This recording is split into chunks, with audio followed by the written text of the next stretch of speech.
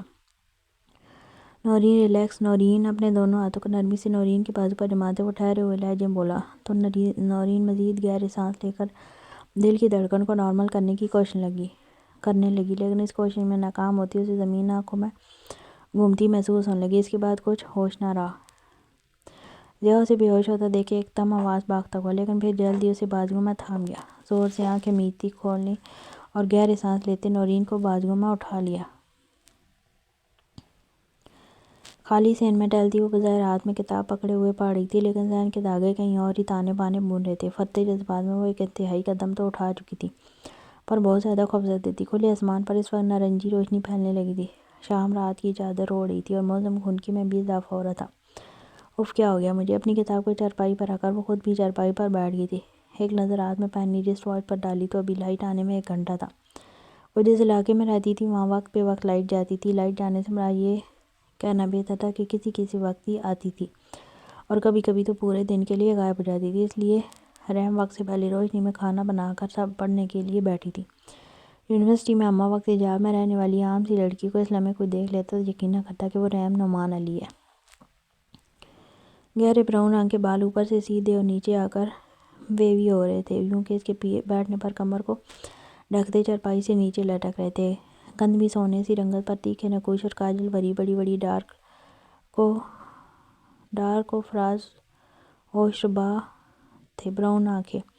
Dark brown آنکھیں سرائی دار بدن کے نشیب و فراز ہوشربا تھے۔ اس وقت وہ اپنے وجود سے لاپرواہ کسی اور ہی جان کی سیر کو نکلی ہوئی تھی۔ میں نے کیوں یہ بیوقوفی کی؟ رحم، تم اتنی بیوقوف کیسے ہو سکتی ہو؟ اس نے سر پر ہاتھ مارتے خود کو کوسا۔ کاجل بھری آنکھوں میں اپنے آنے والے کل کا خوف تھا۔ ہاں، اسے خوف تھا۔ وہ ارسلان نیازی کے گروپ کی نظروں میں آئی تھی، پر اسے ڈر ارسلان نیازی سے زیادہ ایان دلشیر سے لگ رہا تھا۔ اس لمحے وہ ہمدردی میں آگے بڑھ تو گئی تھی، پر وہ ہمدردی اور وہ شخص اس کے گلے پڑنے والا تھا۔ 2 دن سے یونیورسٹی میں امن تھا، کیونکہ یونیورسٹی میں ایان اور ارسلان دونوں کا گروپ نہیں آ رہا تھا، لیکن وہاں جگہ جگہ اس کا ریکارڈ لگ گیا تھا۔ ہر کوئی اسے پہچاننے لگا تھا۔ بعض لوگ تو کہہ رہے تھے کہ وہ ایان کے عشق میں مبتلا تھی، تبھی تو اپنی پرواہ کیے بغیر بیچ لڑائی میں ایان کے پاؤں سے کانٹ نکالنے گئی تھی۔ اور بعض کا کہنا تھا ایان اب اس کو نہیں چھوڑے گا۔ ایان کے لیے بالکل ناقابل برداشت تھی کہ کوئی ان کی لڑائی میں شامل ہو، وہ بھی کوئی لڑکی ذات، کیونکہ یہ بات ہرگز نہیں، ناممکن۔ مجھے اس اکڑو خونخوار ڈائنوسار سے عشق یا محبت بھی نہیں ہو سکتی، بلکہ میں تو اس پاگل سرپری شخص کو پسند بھی نہیں کر سکتی۔ رحم نعمان علی نے خود کو یقین دلایا۔ بس فیصلہ ہو گیا، آج کے بعد میں اس راستے سے بھی نہیں گزروں گی جہاں وہ ڈائنو ہوگا۔ آنکھیں بند کرتے حتمی لہجے میں کہا، لیکن پھر اپنے پیچھے آڑ محسوس کرتے پلٹی۔ کون سا راستہ بدلنے کی بات کر رہی ہے میری گڑیا؟ پیچھے اس کا باپ کھڑا تھا۔ اپنے باپ کو دیکھتے رحم کا چہرہ مسکراہٹ سے کھلا۔ نعمان علی 1 گھنٹے میں برتھ ڈے سیلیبریشن کا سارا انتظام کر چکا تھا۔ ثمینہ اپنے بیٹے کو لینے گھر گئی تھی اور باقی ملازمین بھی اپنے اپنے گھر روانہ ہوئے تھے۔ آج اپنے مالک کی طرف سے 2 فیملی سب انوائٹڈ تھے۔ اس نے ثمینہ کے بیٹے کے لیے گفٹ لینا تھا، پھر ایان کے حکم کے مطابق 1 گھنٹے بعد واپس سب کو حاضر بھی ہونا تھا۔ کچھ نہیں بابا، بس ان امیر لوگوں سے بچنے کا ارادہ ہے۔ یہ خود کا پتہ نہیں کیا سمجھتے ہیں اور خود سے غریب لوگوں کو اتنا حقیر کے پیروں تلے مسل دیں۔ اس لیے اب مجھے امیر ہونے کی خواہش نہیں، بس اللہ اتنا دے کہ اس کے حکم سے اس کی مخلوق کی کفالت کر سکوں۔ رحم آنکھوں میں اداسی لیے بولی تو نعمان آسودگی سے مسکراتے اس کے برابر چارپائی پر بیٹھ گیا۔ تم نے بہت مختصر زمانہ دیکھا ہے رحم، اس دنیا میں اچھے لوگ بھی ہیں اور برے لوگ بھی۔ بعض دولت مند ایسے ہوتے ہیں جن کو اپنی دولت پر بالکل گھمنڈ نہیں ہوتا، اور وہ خود سے کم حیثیت کے لوگوں کو بھی بہت اہمیت دیتے ہیں۔ نعمان علی کے لہجے میں سچائی اور مان تھا۔ اور ایسی امیر ہوائی مخلوق کہاں ہوتی ہے بابا؟ رحم نے ہنستے ہوئے خفیف سا طنز کیا، جہاں بھی تم اور میں جانے والے ہیں۔ نعمان نے اپنی لخت جگر کو اسی کے انداز میں جواب دیا۔ تو رحم حیرت سے انہیں دیکھنے لگی۔ کہاں؟ اس نے تجسس سے پوچھا۔ مالک کے گھر، جہاں میں ملازمت کرتا ہوں۔ سمینہ کے بیٹے کی سالگرہ ہے تو چھوٹے مالک نے سارے انتظام کروائے۔ اب حمزہ کی دعوت ادھر ہی ہے۔ نعمان نے مزے سے بتایا تو رحم منہ بسور گئی۔ مجھے نہیں جانا، آپ جائیں، میں ان امیروں کے کسی دکھاوے میں بھرے چونچلے کا ایسا نہیں بننا چاہتی۔ کیا پتہ یہ دعوت دے کر میڈیا بلایا ہو یا سوشل میڈیا پر ویڈیو اور تصویر اپلوڈ کر کے نیک نامی کمانی ہو۔ دعوت کے نام پر کیا معلوم زکوٰۃ کھلا رہا ہو۔ رحم نے بدگمانی کی انتہا کی تھی کہ نعمان کو سنجیدہ ہونا پڑا۔ تم یہاں غلط ہو رحم، تم شاید بھول رہی ہو چھوٹے مالک ہی تمہاری پڑھائی کا سارا خرچہ اٹھا رہے ہیں، اس کے باوجود اپنی زبان پر کبھی احسان کا ایک جملہ نہیں لاتے، ہماری کفالت کر رہے ہیں، کبھی اپنے ملازمین سے ملازمہ والا سلوک نہیں رکھا۔ جاؤ تیار ہو، میں کوئی بہانہ نہیں سنوں گا، نعمان نے ڈپٹنے کے انداز میں کہا۔ اچھا ہو رہی ہوں تیار، پر آپ ہر بار چھوٹے مالک نامہ مت کھولا کریں، اتنی تعریفیں کرتے ہیں جیسے وہ قائد اعظم ہو۔ منہ چڑھاتی رحم اندر چلی گئی تھی۔ نعمان اپنی بیٹی کی آخری بات پر مسکرانے لگا تھا۔ وہ جانتا تھا جب وہ اپنے چھوٹے مالک کی تعریف کرتا ہے اس کی بیٹی جیلس ہوتی ہے۔ پتہ نہیں اس چھوٹے مالک میں کون سے ہیرے موتی جڑے ہیں جو ابا ہر وقت تعریف کرتے ہیں۔ رہی بات اس کے احسان کی تو ایک بار میں اپنے پیروں پر کھڑی ہو جاؤں، پر ایک ایک پائی واپس کاٹ دوں گی۔ اپنے دل میں عہد کرتے رحم نے الماری کھولی اور ایک نظر پوری الماری میں گھمائی۔ جب نظر زنک کلر کے نئے سوٹ پر ٹھہری، جو سادہ سا شلوار قمیض تھا جو 1 سال پہلے اس نے عید پر سلوایا تھا، پر پہننے میں نہیں آیا تھا۔ واؤ، چلو آج تمہیں شرف قبولیت بخشتے ہیں۔ مسکرا کر سوٹ اٹھاتے منہ میں بڑبڑائی۔ کچھ دیر بعد کپڑے تبدیل کر کے شیشے کے سامنے آئی تو منہ کھل گیا۔ 1 سال پہلے یہ لباس کچھ ڈھیلا تھا پر اب اس کی فٹنگ جسم پر بیٹھ رہی تھی۔ یا اللہ، میری کمر کتنی پیاری ہے۔ حیرت سے اپنی پتلی نازک سی کمر کو دیکھتے خوشی سے من میں لڈو پھولنے لگے۔ اس کی کلاس کی لڑکیاں ایک دوسرے کے فگر پر کمنٹس کرتی تھی، ڈائٹنگ کی باتیں، کبھی فگر مینٹین رکھنے کی پخ میں الجھی ہوئی۔ ابھی رحم کے دل میں گدگدی سی ہوئی کہ اگر کوئی لڑکی اس کا فگر دیکھ لیتی تو جل کر خاک ہو جاتی۔ بنا جمنگ کے اس کا جسم بہت خوبصورتی سے ڈھلا ہوا تھا۔ گول گول گھوم کر پیچھے سے اپنی کمر دیکھی تو حیا سے گال سرخ ہونے لگے۔ واؤ، میرا بندہ تو مجھے دیکھتے ہی فلیٹ ہو جائے گا۔ آنکھوں میں شرمیلی چمک لیے خود سے استفسار کیا، بھلا کیوں نہ کرتی تھی تو ایک نوخیز جوان لڑکی۔ دل میں اپنے ہمسفر کو لے کر بہت سے خیالات آتے تھے، پر اتنی فرصت ہی نہیں ملتی تھی۔ جب ملتی تھی تو وہ خود بھی اپنے ہمسفر کو تصور کرنے لگتی تھی۔ اوہ، مجھے کیا ہو گیا، پاگل ہوں میں بالکل۔ اپنے ماتھے پر ہار مارتے فوراً بالوں سے کیچر اتار لیا جو اس کے سارے بالوں کو سمیٹے ہوئے تھا۔ اس کے ریشم سے بال آبشار کی طرح کمر پر بکھر گئے۔ اس کے لچکدار ریشم سے چمکدار بالوں کی لمبائی اس کی کمر سے بھی نیچے آتی تھی۔ رحم جلدی کرو، ابھی وہ اپنے بالوں کو کنگھا پہننے ہی لگی تھی کہ جب کمرے کے باہر سے نعمان نے آواز لگائی، 10 منٹ تو دیں یار ابا جان۔ جواباً لاڈ سے اترا کر زور سے کہا اور پھر واپس الماری کی طرف بڑھی اور اندر سے چھوٹا سا میک اپ باکس نکالا جس میں بہت مختصر میک اپ تھا۔ ایک مشہور زمانہ بیوٹی کریم، مسکارا، پنسل، کاجل، لائنر اور 2-3 الگ الگ رنگ کی لپسٹک۔ رحم نے چہرے پر کریم لگانے کے بعد آنکھوں میں بھر کر کاجل لگا کے اس کی بڑی آنکھیں مزید بڑی لگنے لگی تھیں اور پھر اپنی گھنی پلکوں کو مزید نمایاں کرنے کے لیے مسکارا لگایا، ہونٹوں پر ہلکی گلابی لپسٹک لگائی اور پھر وہی لپسٹک ہلکی سی گالوں پر مسلی۔ پرفیکٹ۔ بالوں کو کھلا چھوڑ کر آڑی مانگ نکالی اور سر پر دوپٹہ لے لیا۔ شیشے میں دیکھتے خود کو تھمز اپ کا سائن دیا۔ اوہ میرے ہونے والے بندے، اگر تمہیں معلوم ہو جائے کہ تمہاری شادی اتنی پیاری لڑکی سے ہونے والی ہے تو تم خوشی سے پاگل ہو جاؤ۔ اس کا انداز اکثر اپنی تعریف کرتے ہوئے ایسا ہی ہوتا تھا، بقول اس کے کہ اسے کسی بوائے فرینڈ کی ضرورت نہیں جب تک کہ اس کا شوہر نہیں آتا۔ وہ اپنے حسن کو خود سراہنا جانتی تھی۔ کیسی لگ رہی ہوں؟ باہر آتے نعمان کے سامنے کسی چھوٹی بچی کی طرح لہراتی ہوئی گھومی اور دادا طلب نظروں سے اپنے باپ کی جانب دیکھا تو نعمان نظروں سے ہی اس کی نظر اتارتا وہ مسکرایا۔ میری گڑیا دنیا کی سب سے خوبصورت شہزادی ہے، نعمان نے رحم کے ماتھے پر بوسہ دیتے کہا تو رحم نرمی سے مسکرائی۔ میں عبایا پہن کر آتی ہوں، رحم کہتے ہوئے واپس کمرے میں جانے لگی کہ نعمان نے ہاتھ پکڑ کر روک لیا۔ ضرورت نہیں کہ گھر کے باہر گاڑی کھڑی ہے اور آج میری شہزادی میرے ساتھ گاڑی میں جائے گی۔ نعمان کے کہنے کی دیر تھی کہ رحم کی خوشی کا ٹھکانہ رہا۔ میں جلدی سینڈل پہن کے آتی ہوں۔ رحم واپس کمرے میں بھاگی اور الماری سے اپنی سینڈل نکالی جس پر سنگل نگینوں کا سٹیپ تھا اور 4 انچ کی ہیل۔ اپنی تیاری مکمل کرنے کے بعد وہ گھر سے باہر آئی لیکن سامنے کھڑی گاڑی دیکھ پل بھر کو ٹھٹکی۔ یہ گاڑی کچھ جانی پہچانی تھی۔ کیا ہوا؟ نعمان نے مسکراہٹ دباتے بیٹی سے پوچھا۔ وہ جانتا تھا سامنے کھڑی گاڑی اس کی بیٹی کو بہت پسند تھی اور اس میں بیٹھنے کی خواہش بھی تھی۔ کیا یہ رینج روور ہے؟ رحم نے حسرت سے پوچھا تو نعمان نے مسکراتے ہوئے سر ہلایا۔ چھوٹے مالک کی ہے، ان سے اجازت لے کر آیا ہوں، اپنی گڑیا کی خواہش پوری کرنا میری اولین ترجیح ہے، نعمان نے کہتے ہوئے آگے بڑھ کر گاڑی کا فرنٹ ڈور کھولا تو رحم کسی شہزادی کی مانند اس گاڑی میں بیٹھ گئی، اس بات سے انجان کہ اس گاڑی کو چلانے والا شہزادہ اس کا نائٹ میئر ہے دیکھیے گا ابا، ایک دن میں پڑھ لکھ کر بڑا آدمی بن جاؤں گی نا تو میرے پاس بھی یہ گاڑی ہوگی۔ اس نے شرارت بھرے لہجے میں کہا، مگر پھر بڑا آدمی اپنے الفاظ پر خود ہی کھلکھلا کر ہنس پڑی۔ نعمان گھر کو تالا لگا کر ڈرائیونگ سیٹ پر بیٹھا تو رحم نے ڈیش بورڈ کو ہاتھ لگاتے خوشی سے کہا، ہاں انشاءاللہ، بڑے آدمی کا تو پتہ نہیں مگر میری بیٹی کا شوہر اس کو گفٹ ضرور دے گا۔ نعمان نے دل سے دعا کی کیونکہ وہ نہیں چاہتا تھا رحم پڑھ کر نوکریوں کے دھکے کھائے، بلکہ ہر حساس باپ کی طرح اس کی سوچ تو یہ تھی کہ اگر رحم پڑھ لے گی تو رحم کو اچھے رشتے ملیں گے۔ آمین۔ رحم نے مسکراہٹ دباتے کھڑکی کی جانب رخ موڑ کر سرگوشیانہ کہا، اس بات سے انجان کہ کبھی کبھی فرشتے دعاؤں پر فوراً آمین کہہ دیتے ہیں۔ گاڑی 1 گھنٹے کے سفر کے بعد ایک بڑے عالیشان بنگلے کے آگے رکی۔ یہ علاقہ لاہور کے مہنگا ترین علاقہ تھا۔ یہاں کی سڑکیں رحم کو اپنے گھر سے زیادہ صاف لگیں۔ اچانک اس کے وجود پر ایک نامحسوس سی اداسی چھا لگی۔ ایسے بڑے بڑے بنگلے دیکھ کر اسے وحشت سی ہوتی تھی کہ جا کے ان کے گھر دعوت پر جانا، نہ جانے وہ لوگ خود سے نچلے درجے کے لوگوں کے نظروں سے دیکھتے ہوں، کہیں فقیر نہ سمجھتے ہوں۔ نعمان نے اپنی بیٹی کی خواہش میں خاموشی محسوس کی تھی اور وہ اس خاموشی کی وجہ سے جانتا تھا، اس لیے چپ ہی رہا۔ اسے یقین تھا چھوٹے مالک کا مہربان رویہ دیکھ کر اور باقی ملنسار لوگوں سے ملنے کے بعد وہ نارمل ہو جائے گی۔ جیسے ہی گاڑی بنگلے کے پورچ میں رکی، رحم حیرت زدہ آنکھوں سے اس محل کو دیکھ لگی جو کسی خواب نگر کے محل سا معلوم ہوتا تھا۔ بے پناہ حسین کے باہر ہریالی ہی ہریالی، پورچ کے ڈرائیو وے کے ارد گرد بنگلے ارد گرد اور پھر کافی آگے ایک گلاس وال سے بنا شیش محل سا گھر۔ عجیب سی کیفیت میں گری وہ گاڑی سے اترتے دوپٹہ سر پر درست کرتی طویل ڈرائیو وے عبور کرتی سامنے کے گلاس ڈور سے اندر داخل ہوئی تو وہاں کی شان و شوکت اور چمک دیکھ کر خیرہ ہونے لگی۔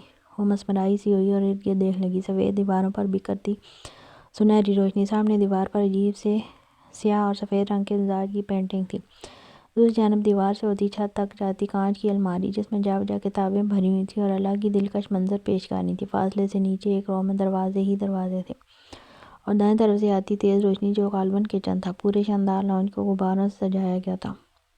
وہاں پر کچھ لوگ موجود تھے جنہیں وہ سلام کر چکی تھی اور ابھی میں یہی سب دیکھنے میں محو تھی جب اچانک کسی نے اس کے پاؤں پر کچھ مارا۔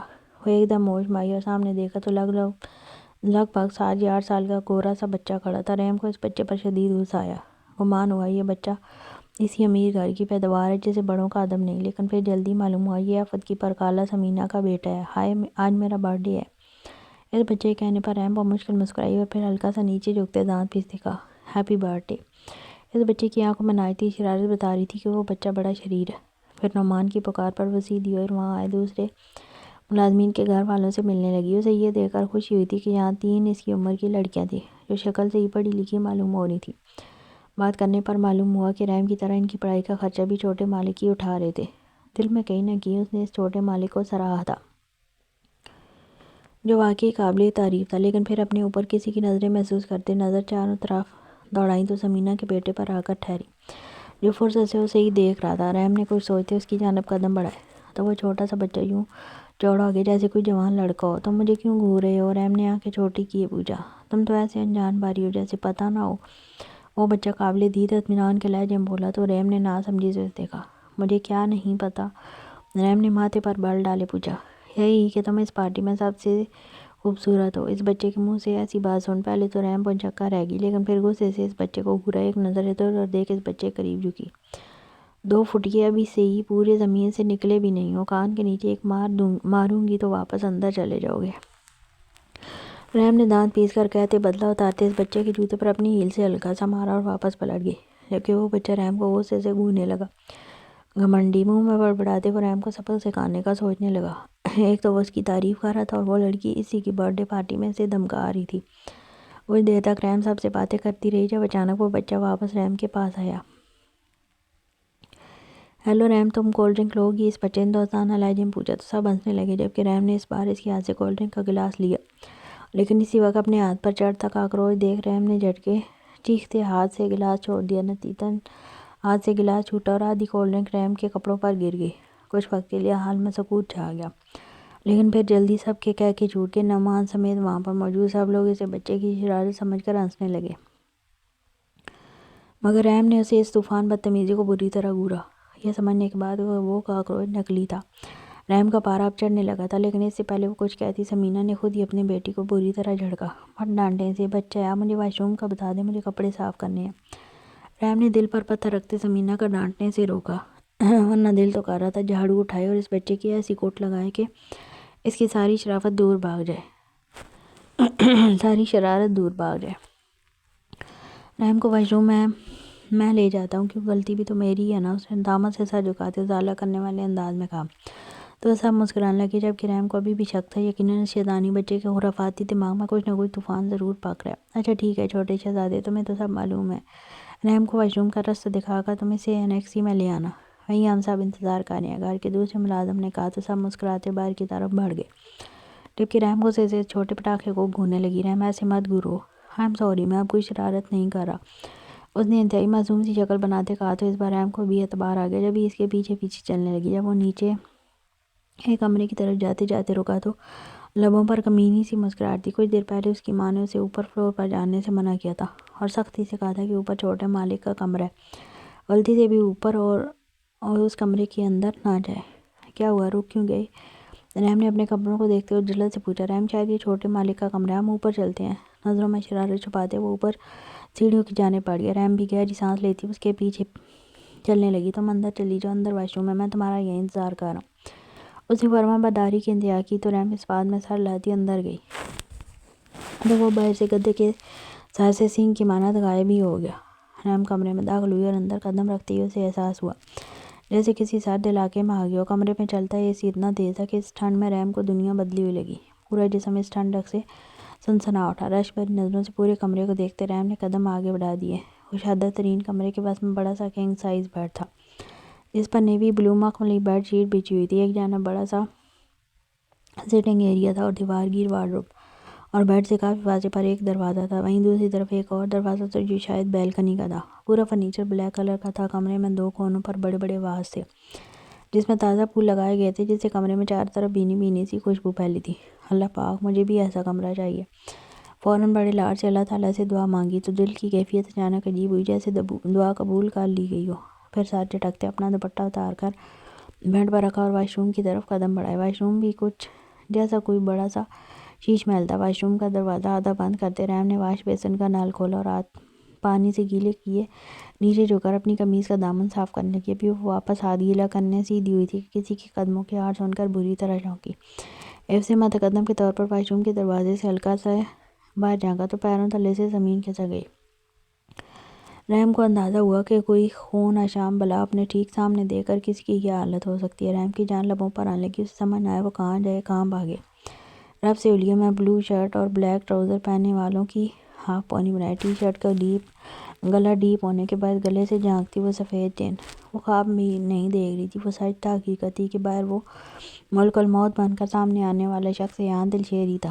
رحم کے ہاتھ پیر پھولنے لگے تھے کیونکہ اس کے قدم واش روم کی جانب ہی تھی۔ اچانک رحم کو ہول اٹھنے لگے، وہ کہاں بھاگے؟ خود کو اس کی خون اشام نگاہوں سے کیسے چھپائے؟ اس کا تو دوپٹہ بھی باہر پڑا تھا۔ اسی وقت ایان نے واش روم کا دروازہ کھولا تو رحم کو جلد بازی میں کچھ اور تو سوجا نہیں۔ وہ اپنی کمر پر بکھرے بالوں کو دونوں کندھوں کی جانب سے آگے کرتی ہاتھوں میں برتی چہرے پر پھیلا گئی اور دونوں ہاتھوں سے بالوں سمیت چہرہ چھپا لیا کہ مقابلے اسے نہ دیکھ سکے۔ جبکہ ایان نے جو ہی واش روم کا دروازہ کھولا، انتہائی غیر متوقع طور پر سامنے کسی لڑکی کو دیکھ کر بڑھا گیا، لیکن پھر احساس ہوا یہ اسی کا روم ہے اور اسی کا واش روم ہے۔ وہ اس لڑکی سے اس کی یہاں موجودگی کی وجہ پوچھنے کا ارادہ رکھتا لیکن نظر ٹھہر سی گئی تھی۔ نظر شیشے میں نظر آتے اس کے چہرے پر پڑی تو اندازہ ہوا وہ لڑکی اپنا چہرہ چھپائے ہوئے، لیکن ایان کی نظر اس کے ہاتھوں کی انگلیوں میں اٹکی تھی۔ یہ منظر اور یہ نازک تراشی ہوئی مخروطی انگلیاں کہیں دیکھی دیکھی لگ رہی تھی پر کہاں؟ وہ الجھ گیا۔ پھر انگلیوں سے ہوتی اس کی نظر ایک نازک سی لڑکی کی کمر پر اٹک گئی۔ بہت سی نازک سے سراپے کا نازک سا منظر تھا، جس طرح انگلیاں اپنے آپ میں بل کھاتی نزاکت لیے ہوئے تھیں، اسی طرح کمر بھی تراشیدہ پنکھڑی کی طرح نازک اور حسین لگ رہی تھی۔ مقابل کا کندھا سا سراپا جیسے فرصت سے تراشا ہوا ہو۔ ایان نے مشکل سے اپنی نظر پھیری کہ وہ بد نظر انسان نہیں تھا، پر دل میں ایک بے صبر چور نے بھرپور قسم کی انگڑائی لی کہ حسین دلربا کو دیکھ لے، لیکن وہ اسے ایک بار پھر صرف ایک نظر اس کمینی سی پکار کو دل میں دباتے گلا کھنکاتے اس سے مخاطب ہوا۔ آپ شاید ثمینہ کے بیٹے کی سالگرہ مائیں ہیں۔ اس لڑکی کا ہلکا سا گیلا دامن ایان کی نظروں سے مخفی نہیں رہا تھا۔ وہ پورا معاملہ سمجھتے بولا، لیکن وہ تو بت بنی کھڑی تھی، صرف سر اسپاد میں ہلا کر جواب دینے پر اکسا کیا۔ دل تو کیا ثمینہ کے بیٹے کا قتل کر دے، لیکن بے بس بس یہ اتنی تھی کہ زبان سے ایک لفظ نہیں بول سکتی تھی، ورنہ وہ شخص پل بھر میں اسے پہچان لیتا، اور پھر یقیناً سمینہ کے بیٹے کی برتھ ڈے پارٹی رحم نعمان علی کے سوئم کی تقریب نہ بن جاتی۔ یہ میرا روم ہے، آپ غلط جگہ آ گئی ہیں، ایان نے گہری سانس لیتے نرمی سے کہا، جبکہ رحم تو اس کی اتنی نرمی سے بات کرنے پر ہی بے ہوش ہونے کو تھی۔ آخر اس آدمی کے کتنے روم ہیں اور کون سا والا سچا ہے، یہ مہربان والا یا یونیورسٹی میں خون خوار ڈائنوسار والا؟ اسے ایان اور اپنی پہلی ملاقات یاد تھی۔ وہ شخص یونیورسٹی میں کسی بدتمیز بد دماغ مغرور انسان سے کم نہیں تھا، اور یہاں تو اس کے رنگ ڈھنگ ہی بدلے ہوئے تھے۔ آپ، ایان نے بات کا آغاز کرتے نظریں باہر کی جانب گھمائیں تو نظریں بیڈ پر گئیں جہاں اس لڑکی کا دوپٹہ پڑا تھا۔ جلد ہی وہ اس لڑکی کو مشکل سمجھ گیا تھا، جبھی فوراً باہر نکلا اور اس شفون کے دوپٹے کو اٹھا کر رحم کی جانب بڑھایا، پر وہ دیکھ پاتی تو وہ دوپٹہ تھامتی اسے تو جیسے سکتہ ہو گیا تھا، یا وہ صدمے سے وہیں جم سی گئی تھی۔ جبھی کچھ سوچتے ایان نے دوپٹہ اس کے سر پر اس طرح ڈال دیا کہ آدھا دوپٹہ گھونگھٹ کی طرح آگے ہو گیا۔ رحم کو اپنے اوپر پھیلے دوپٹے کا احساس ہوا۔ پہلے وہ ایان کی اس حرکت پر ساکت رہ گئی تھی، دل کے کسی کونے میں اس کے لیے عزت کے جذبے نے سر اٹھایا تھا کہ وہ اکیلی لڑکیوں کو اپنے کمرے میں دیکھ کر بھی بری نظر ڈالنے والا مرد نہیں تھا۔ وہ الگ تھا، بالکل مختلف۔ ریلیکس رہیے اور اب آپ جا سکتی ہیں باہر۔ واش روم کے دروازے سے ایک طرف ہٹتے ایان رحم کی جانب پیٹھ کیے کھڑا ہو گیا تھا، تو رحم موقع کو غنیمت جانتے چہرے کو دوپٹے سے ڈھانپے فوراً برق رفتاری سے باہر بھاگی۔ اس لڑکی کے بھاگنے پر ایان نے مسکراتی نظروں سے اس کی پوچھ کو دیکھا، اور پھر ذہن جھٹک کے واش روم میں بند ہو گیا۔ لیکن اندر آنے کے بعد بھی دماغ میں وہ حسین نازک سا سراپا گھومنے لگا۔ اپر کلاس کی پارٹیوں میں یونیورسٹی میں ایک سے بڑھ کر ایک حسین چہرہ اس کے ارد گرد شہد کی مکھیوں طرح منڈلاتا تھا، مگر اس سے کسی میں دلچسپی محسوس نہیں ہوئی تھی۔ لیکن ابھی بھی جو لڑکی یہاں سے اس کے خوف کے بدولت رفو چکر ہوئی تھی، اس میں کچھ تو ایسی کشش تھی کہ وہ چاہتا تھا اس کا چہرہ بھی دیکھے۔ لاہور والا ہوا تھا، کیا سوچ رہی ہو ایان دلشیر؟ خود کو ڈپٹتے وہ واش بیسن پر جھک گیا۔ دوسری جانب رحم کمرے سے باہر نکلی تو وہاں سمینہ کا بیٹا تو کیا کوئی بھی موجود نہیں تھا۔ اللہ بس ایک موقع ملے، میں اس بچے کی ٹانگیں توڑ دوں گی۔ دانت کچکچاتی ہوئی جلدی جلدی سیڑھیاں اترنے لگی۔ یہ سوچ ہی سہانی روح تھی کہ اس گھر میں ایان دلشیر موجود تھا۔ ایان کون تھا؟ اس گھر میں کیا کر رہا تھا؟ دماغ میں خیال آیا کہیں وہی تو چھوٹا مالک نہیں، لیکن پھر اس ہولناک خیال کی خود ہی نفی کی۔ باہر آئی تو گارڈن میں ہی نعمان کھڑا تھا۔ بابا مجھے واپس گھر جانا ہے، رحم نے آتے ساتھ ہی دو ٹوک انداز میں کہا، تو نعمان سنجیدگی سے بیٹی کو گونجنے لگا۔ ابا پلیز، رحم نے جھنجلا کر ان کا ہاتھ پکڑتے کہا۔ رحم کیا ہو گیا؟ 5 سال کے بچے جیسی ضد کر رہی ہو؟ چھوٹے مالک نے صرف ہماری وجہ سے اتنی اچھی دعوت رکھی ہے، کھانے کا انتظام کروایا، اگر ایسے چلے گئے سب کو کتنا برا لگے گا۔ پہلے کیک کاٹ لیا جائے، پھر کھانا کھا کر چلیں گے، نعمان نے فیصلہ کن انداز میں کہا، تو رحم کو اپنی عزت اور جان کے لالے پڑنے لگے۔ وہ شخص تو پل بھر میں اس کی عزت کے بخیے ادھیڑ دیتا۔ ابا چھوٹے مالک کا نام کیا ہے؟ رحم نے ڈوبتے دل سے پوچھا، ساتھ شدت سے دعا کی کوئی بھی نام ہو پر ایان دلشیر نہ ہو۔ ایان دلشیر؟ اس کے باپ نے اپنے چھوٹے مالک کا نام نہیں لیا تھا، بلکہ رحم کی سماعتوں میں دھماکے کیے تھے۔ وہ شخص جس نے یونیورسٹی میں اس کا سکون برباد کر دیا، جب اس شخص کو پتہ چلتا کہ رحم اسی کے رحم و کرم پر پڑ گئی تو وہ تو فوراً اسے یونیورسٹی سے نکلوا کر باہر پھینکوا دیتا۔ اسی لیے اس سے اجتناب ہی اچھا تھا۔ کیا ہوا؟ تمہاری طبیعت ٹھیک ہے؟ رحم کا سفید پڑتا چہرہ دیکھ نعمان نے فکر مندی سے پوچھا۔ نہیں بابا، جبھی کہہ رہی ہوں گھر جانا ہے، اب کہ رحم نے آنکھوں میں نمی لیے کہا۔ نعمان چاہ کر بھی نہیں سمجھ سکتا تھا یہ نمی کس خوف سے ہے۔ اچھا چلو اندر، کیک کاٹنے کے بعد کچھ دیر نیکسی میں ریسٹ کر لینا، پھر کھانا کھا کر گھر چلیں گے۔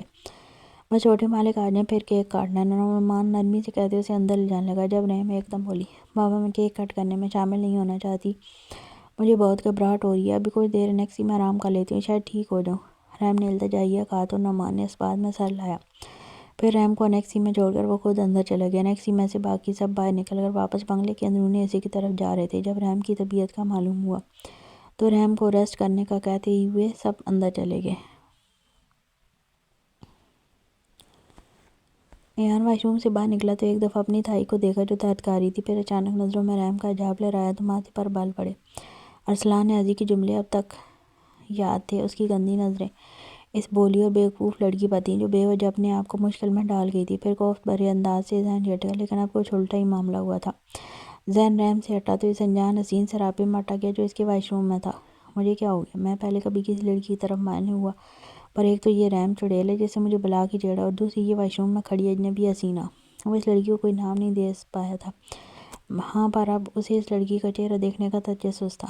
عجیب الجھن اور کشمکش تھی، اور اس کی یہ کشمکش ضرور دور ہو جاتی جب وہ کیک کٹنگ کے وقت نیچے جاتا تو اس لڑکی کو دیکھ لیتا۔ خود پر پرفیوم سپرے کرنے کے بعد وہ نیچے آیا تو باری باری سب سے ملا، سب سے بڑی عقیدت سے اس سے سلام لے رہے تھے۔ وہاں سب تھے، پر ریحان کی نظریں جس کی متلاشی تھی وہ لڑکی کہیں نہیں دکھی، پر وہ مستقل انتظار کیے گیا کہ شاید وہ آنے والی ہو۔ پر جب سمینہ نے کیک لا کر رکھا اور اس کا بیٹا کیک کاٹنے لگا تو ریحان کی اس لڑکی کو دیکھنے کی امید ٹوٹ گئی۔ یہاں سبھی ملازمین کے گھر والے موجود تھے سوائے نعمان کے۔ شاید وہ نعمان کی ہی بیٹی تھی، لیکن وہ نعمان سے پوچھ نہیں سکتا تھا کہ تمہاری بیٹی کہاں ہے۔ کیک کاٹنے کے بعد باتیں ہونے لگیں، ان کے ساتھ بیٹھا ان کی باتیں سن رہا تھا، لیکن ریحان بھی خاموشی سے ان کے ساتھ بیٹھا ان کی باتیں سن رہا تھا، پھر بھی سکون برباد تھا۔ عام دنوں میں اس کا سکون ریحان نے غارت کر رکھا تھا، جس کے خیال سے بچنے کے لیے اس نے یہ دعوت رکھی تھی، اور اب اس دعوت میں ریحان دلشیر کو وہ زنک کلر کے سوٹ والی نازک گڑیا بے چین کر گئی تھی۔ عجیب مصیبت تھی۔ کچھ دیر بعد ریحان مسکرا کر وہاں سے کھڑا ہو گیا اور واپس اپنے کمرے میں آ گیا۔ بیڈ پر لیٹے آنکھیں بند کی تو آنکھوں کے پردے پر رحم کا حجاب لہرایا۔ وہ جھٹکے سے آنکھیں کھول گیا۔ یہ فارغ رہ کر میرا دماغ کچھ زیادہ ہی ہل ول گیا ہے، اب تو یونیورسٹی جانا پڑے گا، بس 2 دن اور رحم، اس کے بعد تم خیالوں میں بھی میرے قریب بھٹکی، تمہارا خون کرتے تو میں حقیقت میں بھٹکتی آتما بنا دوں گا۔ خیالوں میں رحم سے مخاطب ہوتے ریحان گرایا۔ کچھ ہی دیر میں وہ اپنی بے چینی سے عاجز آ کر اٹھ بیٹھا اور سائڈ ٹیبل کی جانب دیکھا تو خالی جگ تھا۔ اسے پانی کی طلب ہو رہی تھی، اس لیے وہ بیڈ سے اٹھا اور کچن میں پانی پینے کی غرض سے اپنے کمرے سے باہر نکلا۔ سارے لوگ واپس انیکسی میں آ گئے تھے۔ رحم کب سے بے چین تھی، لیکن اب کیک کو دیکھتے اچانک سے بھوک چمک گئی۔ شکر اس کے لیے کیک انیکسی میں ہی آ گیا تھا۔ کیک کے 1-2 لقمے لینے کے بعد اس کی بھوک مزید بڑھ گئی تھی۔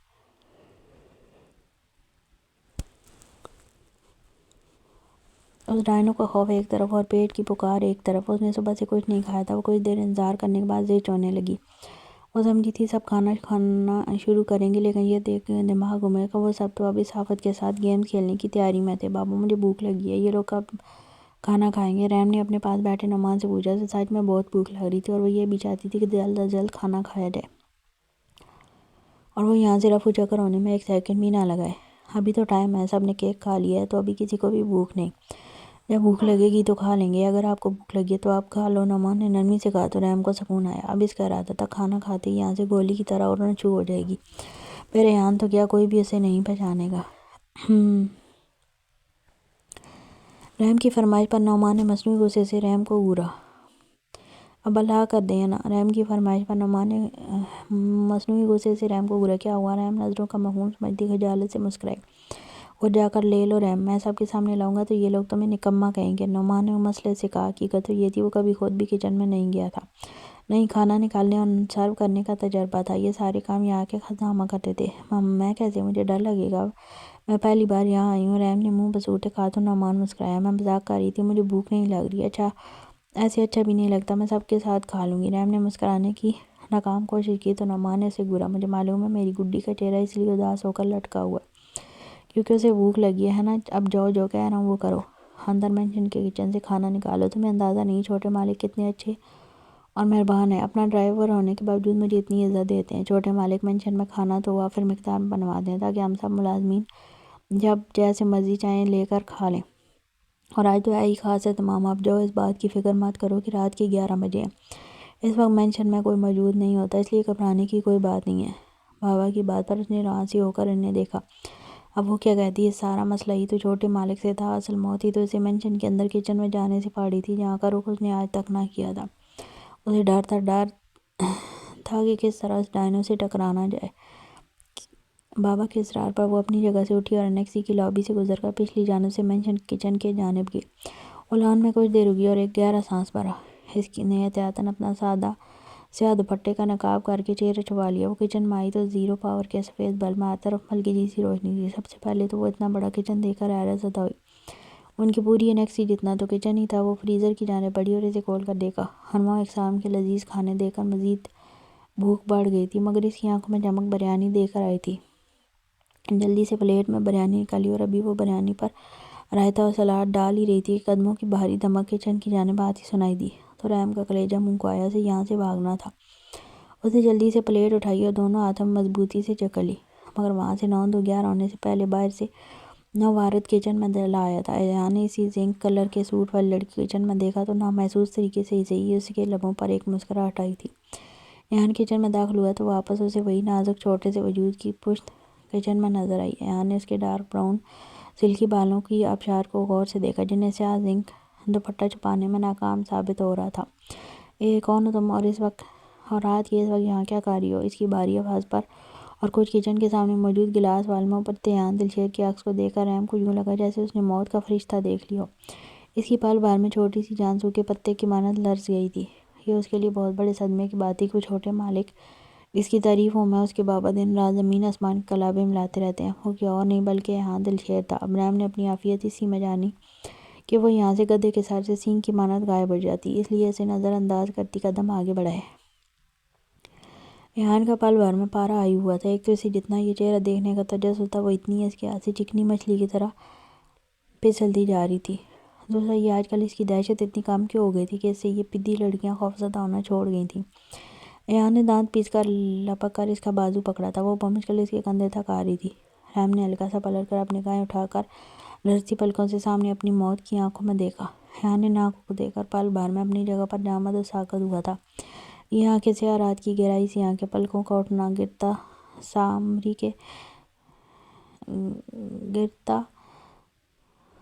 سامری کے شرسا رقص اور ان میں موجود چمک، کوئلے کے کان میں ہیرے کی مانند۔ ایان کافی دیر کاجل بھری آنکھوں کو دیکھ کر سمجھنے کی کوشش کر رہا تھا کہ ایسی کون سی کشش تھی ان دلکش ہرنی سی سیاہ کاجل بھری آنکھوں میں کہ وہ ہل بھی نہیں پا رہا تھا۔ کہاں دیکھا تھا ان آنکھوں کی سیاہی کو؟ پر ہوش میں رہتا تو غور کرتا کہ یہ وہی آنکھیں جو پہلے بھی وار کر چکی ہیں، پر اس بار تو وار کا طرز ہی بدل چکا تھا۔ اب کی بات تو ایان دلشیر نے خود بھی قبول کیا تھا، وہ ان آنکھوں کے وار سے شدید گھائل ہوا ہے۔ وہ ایک سلونا سا نازک وجود تھا جو اس کے کسرتی وجود کے سامنے چھپ سا گیا تھا۔ ایان نے اس کے ہاتھوں میں کھانے کی پلیٹ دیکھی۔ ایان کے خاموشی سے اسے گورے چہرے پر رحم بری طرح کسمسائی۔ دل میں شکر ادا کیا اس آدم خور نے اسے اب بھی نہیں پہچانا تھا۔ تم کھانا چرا رہی ہو؟ کون ہو تم؟ اب کی بار ایان کے لہجے میں مصنوعی ساٹھ پن کے ساتھ ایک تجسس بھی تھا۔ اس کی آنکھیں کب سے اسے ڈھونڈ رہی تھیں مگر وہ کہاں چھپ گئی تھی، اور جب سامنے آئی تھی تب بھی بھاگنے کو پر توڑ رہی تھی۔ بڈھی کہاں رہ گئی؟ وہ آئی نہیں ابھی تک؟ بابا کی آواز پر رحم بری طرح چھٹپٹائی۔ اس تگ و دو میں وہ اس کی گرفت سے اپنا بازو چھڑانے میں کامیاب ہوتی تیزی سے باہر بھاگی تھی۔ پل میں ایک فسون سا ٹوٹا تو ایان محبم سا مسکراتے کچن کی خارجی کھڑکی تک آیا تو اسے پچھلی جانب کی انیکسیز کی جانب بھاگتے دیکھا۔ مطلب وہ اس کے ڈرائیور نعمان علی کی بیٹی ہی تھی۔ ایان کو عجیب لگا، وہ اس کا چہرہ نہیں دیکھ پایا تھا اور اس کی وہ سیاہ تیکھے بڑے بڑے نین کٹوری آنکھوں کے پردے پر چپک کر رہ گئے تھے۔ ادھوری ملاقات کی تشنگی تھی جو اسے بے چین کر گئی تھی۔ وہ آنکھیں کافی غیر معمولی تھیں جنہوں نے ایان دلشیر کو اپنی جانب متوجہ کیا تھا۔ میں تمہیں دیکھ لوں گا ننھی چورنی، ایان نے زیر لب کہا اور پراسرار سا مسکراتا کھڑکی سے ہٹ گیا۔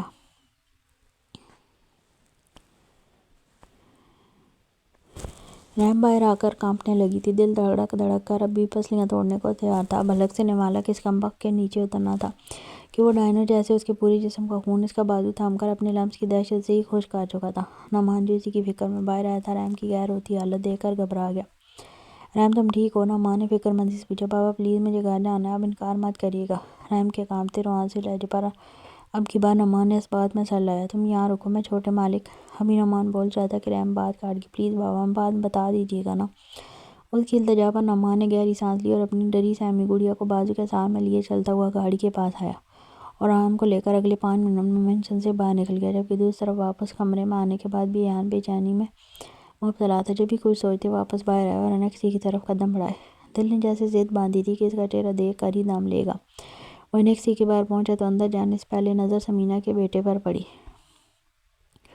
جو باہر اداسی سے بیٹھا تھا۔ اندر جانے سے پہلے ایان نے اس کی طرف قدم بڑھائے اور اس کے برابر میں لان میں رکھے پتھر کے بینچ پر بیٹھ گیا۔ کیا ہوا برتھ ڈے بوائے، اداس ہے؟ ایان نے نرمی سے پوچھا تو وہ مزید اداس ہو گیا۔ کیا ہوا؟ ایان نے تجسس سے پوچھا۔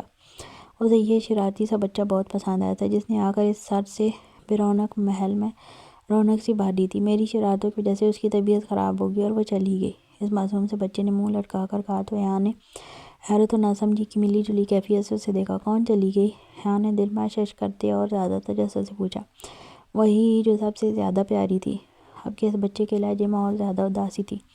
کون؟ وہ وائٹ فراک والی فیری، ایان نے کہہ کر روکتے دوسرے ملازم کی 5 سالہ بیٹی کا ذکر کیا کہ اتنا سا بچہ بھی ایسی فیلنگز رکھ سکتا ہے۔ چھی، نو وے، وہ بالکل اچھی نہیں ہے، میں تو رحم کی بات کر رہا ہوں۔ اب کے اس بچے نے نام کی وضاحت دی تو ایان کی مسکراہٹ ایک دم غائب ہوئی۔ کون رحم؟ ایان نے ناسمجھی سے پوچھا۔ وہی جس نے زنک کلر کا دوپٹہ پہنا ہوا تھا اور زنک کلر کا ڈریس، جسے میں نے شرارت سے آپ کے کمرے میں بھیج دیا تھا۔ سوری، اس میں ساری میری غلطی تھی۔ وہ بچہ اپنے طور پر اپنا جرم قبول کر رہا تھا، پر ایان کی سمت پر ایک بم پھوٹ چکا تھا۔ اچانک خود بخود اس نقاب پوش حسینہ کی آنکھوں سمیت چیئر ابھی ایان کے ذہن کے پردے پر صاف ہو چکا تھا۔ وہ جب سے جو اس بے چینی میں مبتلا تھا، نہ ان انگلیوں کو کہاں دیکھا ہے۔ اب جب سارا منظر واضح ہوا تو ایان دلشیر کا دماغ موق ہونے لگا۔ جس کے خیالات کو اپنے دماغ سے جھٹکنے کے لیے وہ اتنے جتن کر رہا تھا، وہ اس کے گھر، اس کے بیڈ روم، حتیٰ کہ اس کے واش روم تک آ کر چلی گئی تھی۔ پر اگر نہیں گئی تھی تو ایان دلشیر کے دماغ سے اچانک اس ایان کا پارا آسمان کی بلندیوں تک چڑھنے لگا۔ نورین کے بے ہوش وجود کو باہوں میں سمائے وہ کلاس روم سے باہر نکلنے لگا۔ جب کوریڈور سے لڑکوں کی آوازیں سنائی دیں، وہ فوراً قدم پیچھے لینے لگا، کسی انجانے خوف کے تحت۔ وہ انجانا خوف صرف یہی تھا کہ اگر وہ نورین کو اس کے بازو میں یوں بے ہوش یہاں اکیلا دیکھ لیتے تو یقیناً کل تک یونیورسٹی میں نورین کے کردار کے پر خچے اڑ جاتے۔ چند قد پیچھے لیتے ضیاء کلاس کے اینڈ میں بنے وال یونٹ کی طرف گیا اور اس کے پیچھے بنے چھوٹے سے حصے میں نورین کو بٹھا کر خود بھی وہیں بیٹھ گیا۔ نورین کو سہارا دینے کے لیے اس کا ایک ہاتھ نورین کی کمر میں حل تھا اور نورین کا سر اس کے سینے پر ڈھلک رہا تھا۔ باہر سے لڑکوں کی آواز قریب آ رہی تھی۔ وہ اچانک ہر چیز بھلائے دیا نورین کا چہرہ اوپر کرتے قریب سے اس کے دلکش و پرکش چہرے کو جانچتی نظروں سے دیکھنے لگا۔ اس کے اور نورین کے چہرے میں زیادہ فاصلہ نہ تھا۔ اگر کوئی انہیں اس پوزیشن میں دیکھ لیتا تو یقیناً بہت کچھ غلط گمان کرتا۔ نورین کی گہری پرتپش سانسیں اسے اپنے چہرے کو جھلساتی محسوس ہو رہی تھیں۔ وہ سادہ تھی مگر اس سادگی میں بھی بلا کی دلکش اور حسین تھی۔ ان سانسوں کی خوشبو ضیاء کو دنیا کی بہترین خوشبوؤں میں سے ایک لگی۔ اس نے نرمی سے نورین کے چہرے پر سے بال ہٹاتے ہاتھ کی پوچھ سے اس کے پھولے سرخ گال کو چھوا۔ نظر بھٹک کر اس کے بھرے بھرے لبوں پر ٹھہری تو حلق میں کانٹے اگنے لگے۔ خود کو روکتے روکتے عجیب متضاد کیفیات کا شکار ہو رہا تھا، اس لیے فوراً اسے نظریں اس کے لبوں سے ہٹائیں تو بند و ساکت پلکوں پر آ ٹھہری، جن پر اب بھی نمی ٹھہری ہوئی تھی۔ نرمی سے انگلی کے پوروں سے چھوتے اس پلکوں کی نمی کو اپنی انگلی کے پوروں میں محسوس کر کے وہ آنکھیں موند گیا۔ آئی ایم سوری، آنکھیں کھولتے گمبھیر لہجے میں کہا۔ اپنے غصے پر شدید ملال ہوا۔ وہ صدا کا بگڑا ہوا تھا، غصیلا، ضدی اور اکڑ سب کو اپنے تابع رکھتا تھا۔ آج جب نورین نے ہاتھ اٹھایا تو دل کیا اس کے ہاتھ توڑ دے۔ شاید وہ غصے میں یہ بھی کر گزرتا، اگر اس کی حالت نہ بگڑتی تو تم بہت معصوم ہو نورین، میرے اندر کے ایوان کو نہیں جانتی، اسے مت دیکھو، پلیز مجھ سے دور رہو۔ نورین کے چہرے کو اپنے نرم نظروں کے اثار میں لیتے ضیاء نے زیر لب سرگوشی کی۔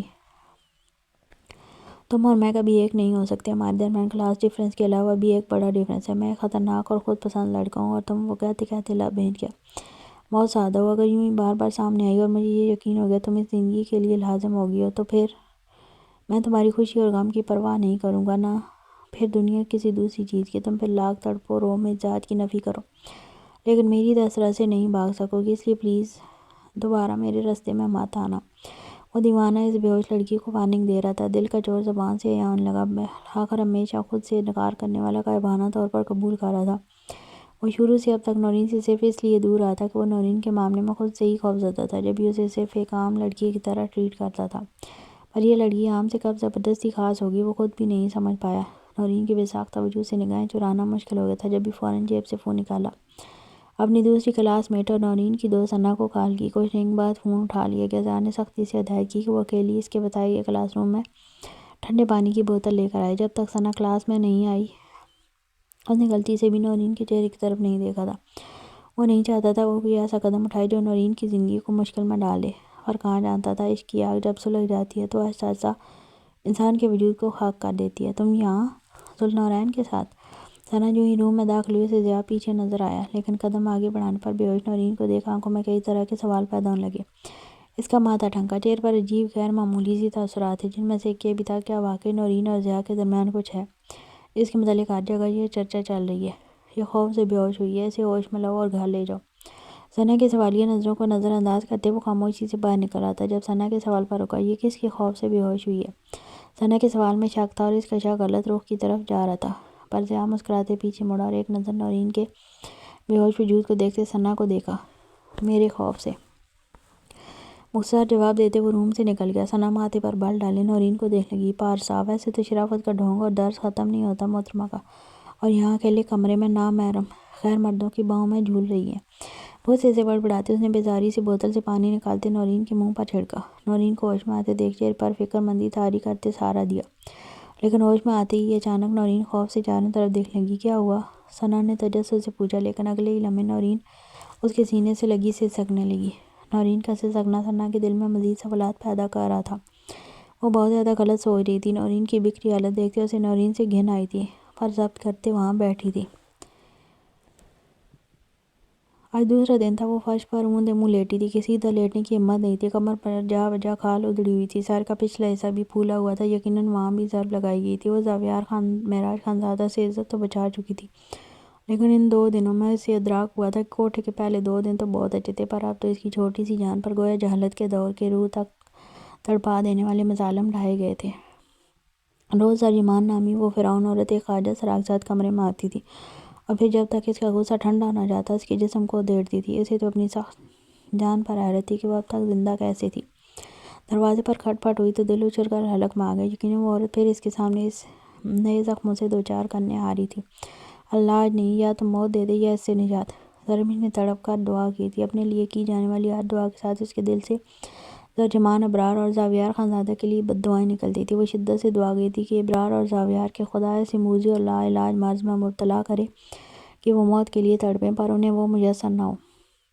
یقیناً وہ یہ تکلیف خوشی سے برداشت کرتی اگر علم ہوتا کہ اس کا رب کریم ابرار اور زاویار کی سزا ان کے لیے منتخب کرتا کاؤنٹ ڈاؤن شروع کر چکا ہے۔ کمرے کا دروازہ کھلا اور زرجمان اندر آئی۔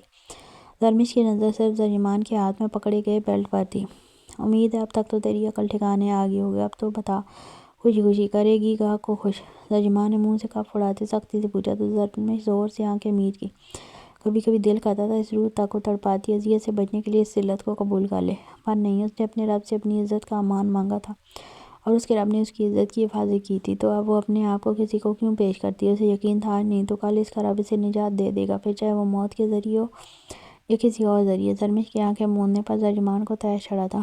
یہ لڑکی اس کی توقع سے زیادہ ڈھیٹ تھی۔ نفرت کی شدت سے اس کے وجود کو دیکھا جو سفید ملگجے سے لباس میں تھی، جس پر کمر کے حصے پر ہلکی ہلکی خون کی بوندیں تھیں۔ اگلے ہی لمحے زرجمان نے ہاتھ میں پکڑا بیلٹ زور سے زرمش کی کمر پر مارا تھا۔ ایک زوردار چیخ کے ساتھ وہ زمین پر لوٹ گئی تھی۔ اس کی رنگت انتہائی حد تک سرخ تھی، سختی سے آنکھیں میچے، اسے یوں لگا جیسے وہ چمڑے کا بیلٹ کھال کے ساتھ اس کی روح بھی کھینچ گیا تھا۔ پل بھر کو لگا وہ موت کی ایک گھاٹی میں اتر گئی ہے۔ شبانہ کا ظلم اسے رائی کے دانے برابر لگ رہا تھا اس ظلم کے مقابلے میں جو اس پر اب ہو رہا تھا۔ عام ذاتی اتنا ڈھیل دینے کے بعد بھی تو وہی رہی، تجھے کیا لگا ہمارا گاہک بھگا کر تو اپنے وجود کو بچا لے گی؟ ایک زوردار لات زرمش کے پیٹ میں مارتی زرجمان چلائی تو ریشمہ آنکھوں میں وحشت لیے زرجمان کو دیکھنے لگی جو اس وقت سفاکیت کی جیتی جاگتی مورتی معلوم ہو رہی تھی۔ ان کے کوٹھے پر اغوا شدہ لڑکیوں کو لایا جاتا، پر زرجمان نے کبھی کسی پر اتنا تشدد نہیں کیا تھا جتنا زرمش نشانہ بن رہی تھی، جبکہ زرمش سے زیادہ ہجت دوسری لڑکیاں بھی کرتی تھیں۔ وہ زاویار معراج خانزادہ ہمارا پہلا اور اتنا امیر کسٹمر تیری وجہ سے خراب ہو گیا، دوبارہ کبھی کوٹھے پر نہیں آئے گا۔ ایک اور بیلٹ زرمش کی کمر پر مارتی وہ زرمش کی بلند چیخیں سن رہی تھی۔ کمرے کے باہر دوسری لڑکیاں سہمی کھڑی تھیں، ان میں وہ لڑکیاں بھی شامل تھیں جن کو زبردستی یہاں رکھا گیا تھا۔ زرمش کا حال دیکھ وہ اندر سے بری طرح سہم گئی تھی۔ تم میرے وجود کو نوچ ڈالو گھٹیا عورت، تم جان بھی نکال دو تو میں اپنے وجود کو کسی کے آگے پیش نہیں کروں گی۔ کہتے ساتھ زرمش کے زاویار معراج خانزادہ کا وہ تھپڑ یاد آیا جو کل وہ اس کے منہ پر مار کر گیا تھا، پر وہ خوش تھی۔ وہ شخص غصے میں اس کے وجود پر تھوکتے چلا گیا، پر اس کا تھوکنا زرمش کو قبول تھا مگر چھونا نہیں۔ اپنے درد کو پیتی زرمش بری طرح چیختے رونے لگی تھی جب زرجمان ایک دم ہنسی۔ شریف زادی، تجھے معلوم ہے تیری ماں کون تھی؟ تیرا خاندان اور پہچان کیا ہے؟ تیری نسبت کیا ہے؟ زرجمان نفرت اور حقارت سے کہتے اس کے بال مٹھی میں دبوچ گئی تھی۔ ریشمہ نے ترہم بھری نظرگاہوں سے زرمش کے خون رستے وجود کو دیکھا۔ وہ زرمش کی شکل دیکھتے ہی پہچان گئی تھی زرمش کون ہے اور زرجمان کس چیز کا بدلے میں اسے دھونک رہی ہے۔ میری نسبت اسلام ہے، میری پہچان حیا ہے، وہ زرجمان کے منہ پر تھوکتی پل بھر کے لیے اسے حیران کر گئی تھی۔ زرجمان کو لگا تھا وہ اپنی نسبت کسی شریف گھرانے سے تعلق جوڑ کر بتائے گی، پر اس نے تو اپنی نسبت وہاں جوڑی تھی جہاں زرجمان چاہ کر بھی کچھ غلط نہیں بول پائی تھی۔ تیری نسبت کیا ہے؟ زرجمان کی آنکھوں میں دیکھتے زرمش نے حقارت سے پوچھا تو زرجمان کا خون مزید ابلنے لگا۔ اس کی نسبت بھی تو یہی تھی، پر وہ مسلمان ہوتے ہوئے بھی خود کو مسلمان نہیں کہہ سکتی تھی، جس پر درد ہونے کے باوجود زرمش ہنسی تھی۔ اس کی ہنسی زرجمان سے برداشت نہیں ہوئی تھی۔ جب بھی اس کا سر بالوں سے پکڑ کر زمین پر مارا تھا کہ اب درد حد سوا ہوا تو اس کی آنکھیں آنا فانا بند ہوگی۔ پاگل ہو گیا زرجمان، اس کا چہرہ خراب کرے گی تو یہ کسی کام کی نہیں رہے گی، پیچھے ہٹ۔ ریشمہ نے غصے سے زرجمان کو روکا تو زرجمان نے ریشمہ خود سے دور جھٹکا۔ تجھے لگتا ہے میں اسے کمائی کے لیے یہاں لائی ہوں؟ اسے اس جگہ لانے پر میں نے 1 سال دن رات محنت کی ہے ریشمہ، پھر جا کر اسے اس جگہ لا پائی ہوں۔ پیسے کی لالچ ہوتی تو 1 سال اس لڑکی کو ڈھونڈنے میں برباد کرنے کے بجائے 10 لڑکیاں اٹھوا لیتی۔ کہتے ساتھ زرجمان نے زرمش کا پچھلا گلا پھاڑا تھا۔ قمیص تو پہلے ہی بیلٹ کی ضربوں سے پھٹ گئی تھی۔ اس کی دودھ یا کمر پر کوئی ایک حصہ ایسا نہیں تھا جس پر سرخی سے گوشت پھولا ہوا نہ ہو۔ کئی جگہ سے کھال ادھڑ گئی تھی اور جگہ جگہ خون نمایاں ہو رہا تھا۔ برتن دھو کر کچن صاف کر کے عازق نے ایپرن اتار کر سلیب پر رکھا اور گہری سانس لیتے کچن سے باہر نکلنے گا جب ایلف کٹی ہوئی سبزی پلیٹ میں رکھ کر واپس کچن میں آئی۔ برتن دھل گئے؟ ایک نظر چمکتے ہوئے برتنوں کو دیکھتے ایلف نے حیرت سے اس سے پوچھا تو عازق نے جواباً فخری انداز میں آئی برو اچکائی اور کچن سے باہر نکلنے گا۔ سنو تم نے برتن صاف نہیں دھوئے؟ اس چلا کبوتری نے فخر کے غبارے سے ایک لمحے میں ہوا نکال دی تھی۔ عازق نے پلٹ کر برتن دیکھے تو مٹھی بھیج گیا۔ برتن اتنے صاف دھلے تھے کہ ایلف نامی سفید چڑیل اپنی شکل تک اس میں دیکھ سکتی تھی۔ پر کوئی بات نہیں، پہلی بار ہے، شاید تمہیں عادت نہیں ہے، آہستہ آہستہ کام سیکھ جاؤ گے۔ اب ایک کام کرو، فریج سے میٹ کا پیکٹ نکال کر اسے بھی واش کر دو۔ ویسے تو وہ واشڈ ہوتی ہے پر میرا دل ایسے مطمئن نہیں ہوتا۔ ایلف نے مضروب سے انداز میں بولی۔ عازق کا دماغ بھاگ سے اڑا۔ گندے برتن کا پہاڑ دھو کر اس کے مضبوط ہاتھ بھی دکھنے لگے تھے اور اب وہ میٹ دھونے کا کہہ رہی تھی۔ میں نہیں دھو رہا، غصے سے کہتا وہ کچن سے باہر نکل گیا اور لاؤنج کے صوفے پر بیٹھا جس کا فرنٹ کچن کی جانب تھا۔ ایلف غصے سے بال کھاتی اس کے سر پر پہنچی تو وہ ناسمجھی سے ایلف کو دیکھنے لگا۔ کیا ہوا؟ چہرے پر بیزاری طاری کی۔ ایلف کا چہرہ سرخ بھرا بھرا چہرہ دیکھ کر تم نے مجھے کام کرنے سے منع کیا؟ ایلف نے دانت پیسے کہا۔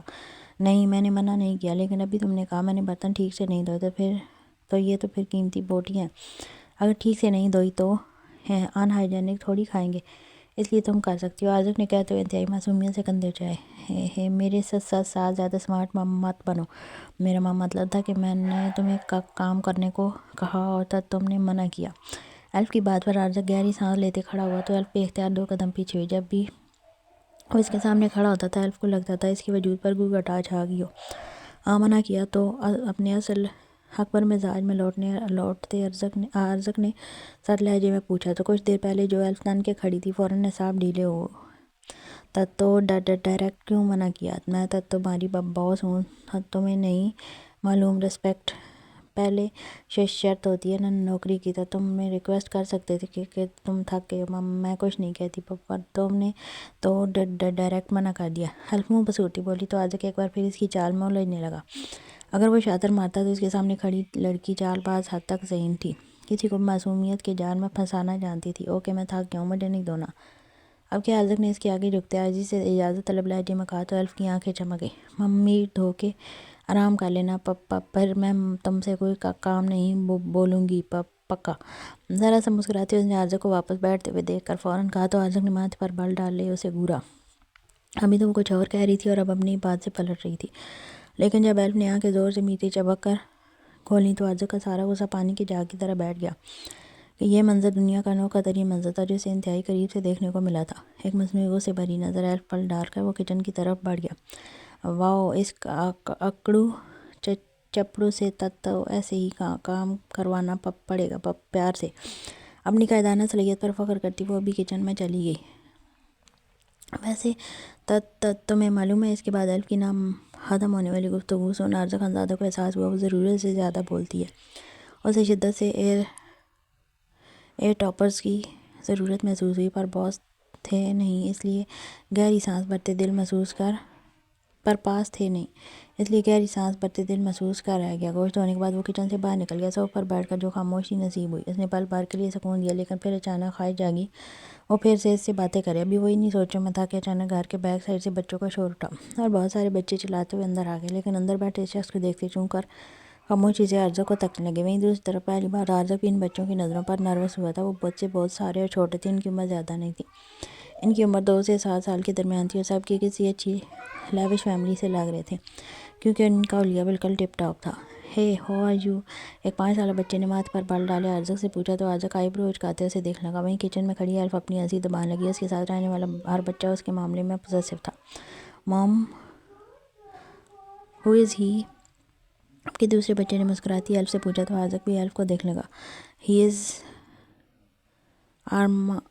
ابھی وہ ماں سے لفظ ادا کرتی ایک بچہ پرسکون بولا جو کافی دیر سے عازق کو دیکھ رہا تھا۔ Mom you said that my face is so similar to my dad and he is actually similar to me guys I think he is our daddy۔ اس بچے نے عازق کو محبت بھری نگاہوں سے دیکھتے کہا تو عازق پہلے تو پوری طرح چونک گیا، کیونکہ یہ الفاظ ادا کرنے والا 4 سالہ بچہ بالکل سیاہ فام تھا۔ ان دونوں میں دور دور تک کوئی مشابت نہیں تھی، لیکن پھر ایلف کی مسکراتی کھنکتی ہنسی سن خود بھی مسکرانے لگا۔ ڈیڈی آر یو ریئلی اور ڈیڈ؟ سارے بچے سمیت ایک پیاری سی بچی آزا کے پاس آ کر پوچھنے لگی تو وہ مزید ڈر گیا۔ اس بچی کی آنکھوں میں بلا کی امید تھی۔ اسے اندازہ ہوا کہ ایلف نے ان یتیم بچوں کو ماں سمجھ کر پالا اور ان کو ان کے باپ کی کوئی جھوٹی کہانیاں بھی سنائی ہیں۔ سمجھ نہ آیا اس بچی کو کیا جواب دے تو ایلف کی الجھی نظروں سے گورا۔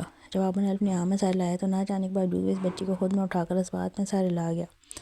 کنفرمیشن ہونی تھی کہ سارے بچے عارضہ خانزادہ پر چڑھ گئے اور ایک بار پھر شور برپا تھا۔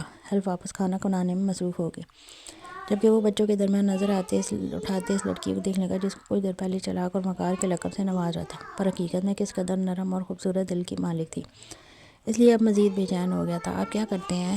اب تک کہاں تھے؟ کبھی ملنے کیوں نہیں آئے؟ کبھی فون پر بات کیوں نہیں کی؟ اس طرح کے بہت سے سوال عارضہ سے بچے پوچھنے لگے تو جو عارضہ کو سمجھ آیا عارضہ نے جواب دے دیا۔